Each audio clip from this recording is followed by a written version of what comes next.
আগামী বুধবার ও বৃহস্পতিবার বিধায়কদের শপথ গ্রহণ। বিধানসভায় শপথ গ্রহণ নবনির্বাচিত বিধায়কদের। অ্যানেক্স বিল্ডিং এ হবে শপথ গ্রহণ অনুষ্ঠান।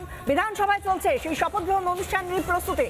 আগামীকাল এবং তার পরের দিন বৃহস্পতিবার, বুধ ও বৃহস্পতিবার এই দুদিনই নবনির্বাচিত যারা বিধায়ক তাদের শপথ গ্রহণ রয়েছে এবং সেই শপথ গ্রহণ অনুষ্ঠানের জন্য এই মুহূর্তে সাজো সাজো রব। বিধানসভার একেবারে ফটক থেকে শুরু করে সমস্ত জায়গায় ইতিমধ্যেই আমরা দেখিয়েওছি আপনাদের যে যেখানে সাদা ও গেরুয়া কাপড়ে মুড়ে দেওয়া হচ্ছে সেই জায়গা থেকে এবার শপথ গ্রহণ অনুষ্ঠান আর নীল সাদা নয়, এবার গেরুয়া সাদা, সেই ছবিটাও আমরা দেখিয়েছি এবং তার জন্যই রীতিমতো সেজে উঠছে বিধানসভার অ্যানেক্স বিল্ডিং সহ বিধানসভা চত্বর।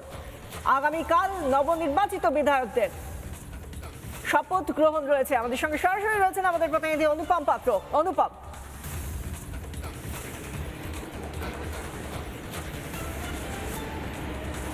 দেখো, তাই আগামীকাল এবং পরশু দুদিন এই শপথ গ্রহণ অনুষ্ঠান হবে। তার আগে বিধানসভা সেজে উঠছে।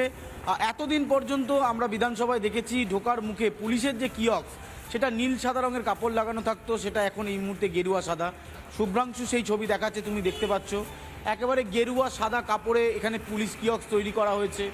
এবং শুধু এখানে নয়, আরও একটি জায়গা সেখানেও কিন্তু গেরুয়া সাদা রঙের পুলিশ কিয়স্ক। বিধানসভার গাড়ি ঢুকছে, একদম সোজা উপরের ছবিটা ঝঙ্কা দেখাও।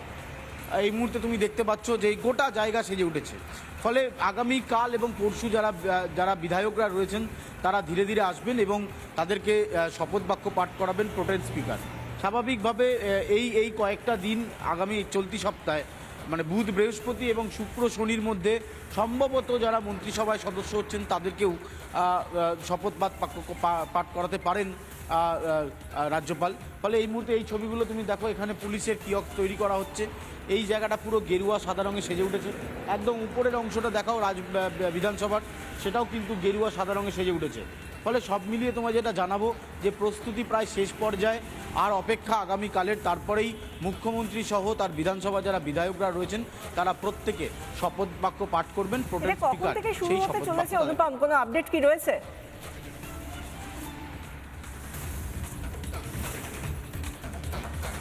দেখো, এখনো পর্যন্ত সময় জানানো হয়নি, তবে মনে করা হচ্ছে বেলা 11টার পর এই শপথ বাক্য পাঠ হতে পারে। আর প্রোটেম স্পিকার তিনি আজকে 5:30টায় রাজ্যপালের লোকভবনে যাবেন এবং সেখানে রাজ্যপালের কাছ থেকে তিনি শপথ বাক্য পাঠ করবেন। ফলে বিধায়করা যে সময় শপথ নেবেন সেটা 11টার পর হতে পারে। টেন্টেটিভলি এখন এই সময়টা দেওয়া হচ্ছে, যদিও এখনও সময় নিশ্চিত হয়নি। মুখ্যমন্ত্রী থাকবেন, মুখ্যমন্ত্রী আজকে আসামে গেছেন, তিনি ফিরবেন, মুখ্যমন্ত্রী নিজে থাকবেন এবং বিধায়করাও থাকবেন। সেটা সম্ভবত মনে করা হচ্ছে বেলা 11টার পর শপথ বাক্য পাঠ করানো হতে পারে। সঙ্গে থাকো অনুপম। এই মুহূর্তে দাঁড়িয়ে একটা বড় ছবি আমরা এই মুহূর্তে দেখতে পাচ্ছি, কারণ 15 বছর ধরে নীল সাদার যে আধিক্য আমরা রাজ্য জুড়ে দেখেছিলাম, এবার কিন্তু সেই ছবিটা কিছুটা হলেও পরিবর্তন হয়েছে। আর এর মধ্যেই একটা বড় সড়ো যে খবর, যেটার কথা আমরা জানি। নানা ধরনের কন্টেন্ট দেখার জন্য লাইক করুন, শেয়ার করুন আমাদের ফেসবুক পেজ, সাবস্ক্রাইব করুন আমাদের ইউটিউব চ্যানেল। পাশাপাশি অন্যান্য ব্রেকিং নিউজের জন্য অবশ্যই চোখ রাখুন রিপাবলিক বাংলায়।